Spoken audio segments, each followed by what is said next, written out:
This didn't just affect individuals, it affected entire societies.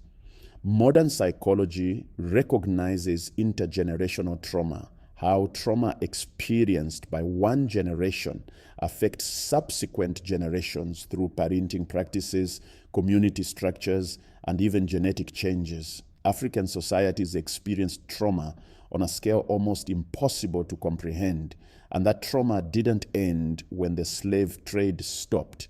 It was immediately followed by colonial conquest, which brought new forms of violence and exploitation. The psychological legacy of the slave trade and colonialism still shapes African societies today. The deep mistrust of outsiders, the difficulty building stable institutions, the patterns of violence, these aren't inherent to African people or culture. They are rational responses to centuries of exploitation and trauma.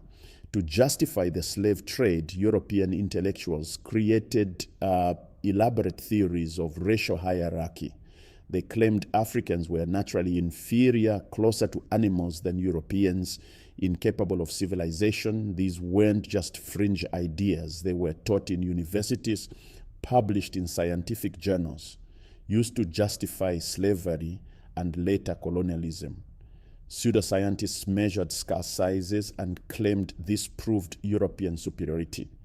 Philosophers and theologians debated whether Africans had souls.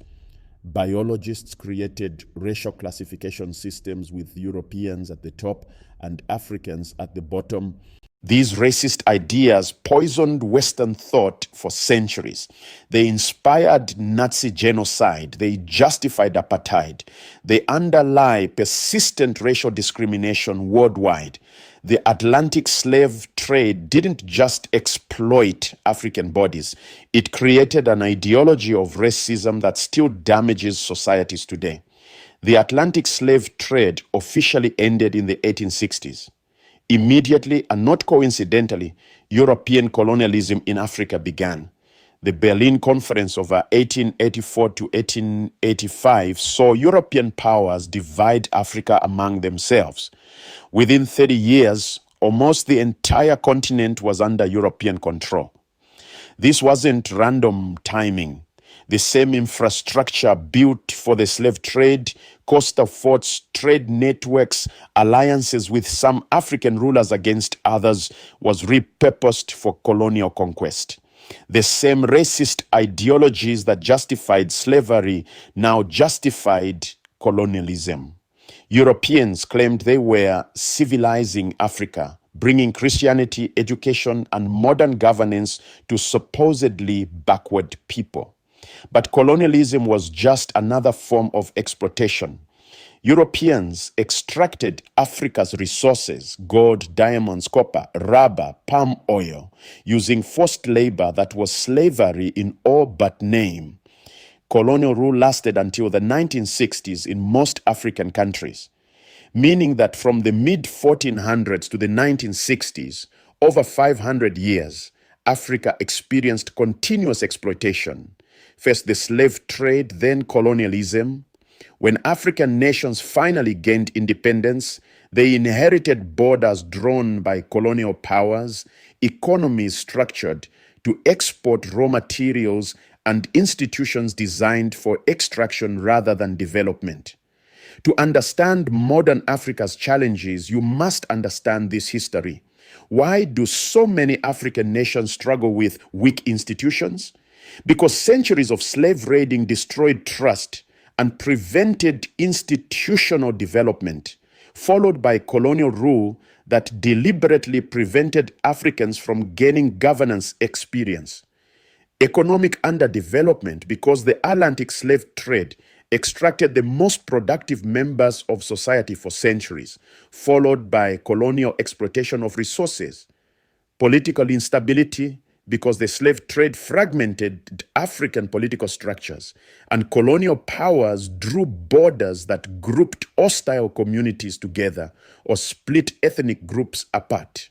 Conflict because centuries of slave raiding created patterns of militarization and violence and left deep ethnic tensions that colonial powers often deliberately inflamed. Brain drain, because the Atlantic slave trade established a pattern of Africa's most talented people being taken elsewhere that continues through immigration today. None of this means Africa is hopeless. African nations have achieved remarkable things since independence, despite the legacy of slavery and colonialism. But understanding the historical context is crucial. The Atlantic slave trade didn't just affect Africa, it created the entire African diaspora. Over 140 million people of African descent live outside Africa today, mostly in the Americas. These diaspora communities have made enormous contributions: civil rights movements, revolutionary music and art, political leadership, scientific innovation, cultural transformation. But the diaspora also carries trauma. The descendants of enslaved people still face systemic racism, economic inequality, and the intergenerational effects of slavery. In recent decades, there's been a growing movement of reconnection. Diaspora Africans visiting ancestral homelands, DNA testing revealing specific origins, cultural exchanges, the concept of the African diaspora as a transnational community. This reconnection is part of healing from the slave trade's legacy, but it can never fully repair what was broken. So what do we learn from this terrible history? What is the message we must carry forward? First, the Atlantic slave trade was not inevitable. It was not natural. It was not the result of African inferiority or European superiority. It was a series of choices made by individuals and institutions over 400 years. Choices motivated by profit. Choices that treated human beings as commodities. Choices that required elaborate lies and self-deception to justify. Second, Africans never accepted slavery passively.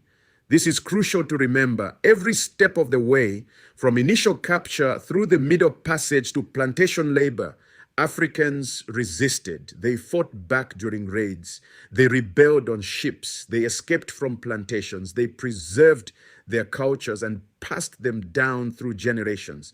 They built new societies in the Americas. They organized abolition movements. The story of the Atlantic slave trade is not just a story of victimization. It's a story of resistance, resilience, and survival against impossible odds. Third, the consequences are still with us. This isn't ancient history.